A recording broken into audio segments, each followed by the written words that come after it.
नमस्कार मंडळी, the last creation या आपल्या यूट्यूब चॅनलमध्ये आपलं सहर्ष स्वागत आहे. बिग बॉसचा 5वा सीझन चालू आहे आणि 5व्या सीझनमधला 8वा वीक चालू आहे आणि इलिमिनेशन नुकतंच झालेलं आहे.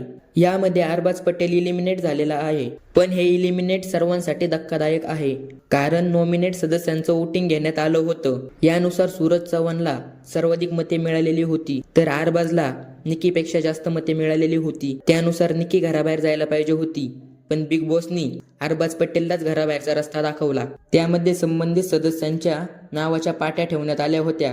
सेफ आहे की डेंजर झोनमध्ये. जान्हवी, सूरज, वर्षा हे तिघे सेफ झोनमध्ये होते, तर शेवटचे 2 उरलेले सदस्य म्हणजेच अरबाज आणि निकी हे डेंजर झोनमध्ये होते. याशिवाय घरचा कॅप्टन असलेला सदस्य पहिल्यांदाच घराच्या बाहेर गेल्याची घटना घडलेली आहे. परंतु तुम्हाला माहीत आहे का, सर्वात कमी वोटिंग निकीला मिळालेले होते, तरी अरबाज पटेल घराच्या बाहेर गेलेला आहे. यावरून असं दिसून येत आहे की बिग बॉसला लोकांच्या मताचे काही घेणे देणे नाही.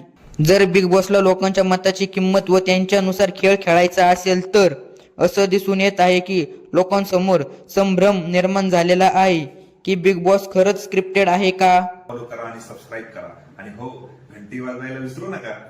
धन्यवाद.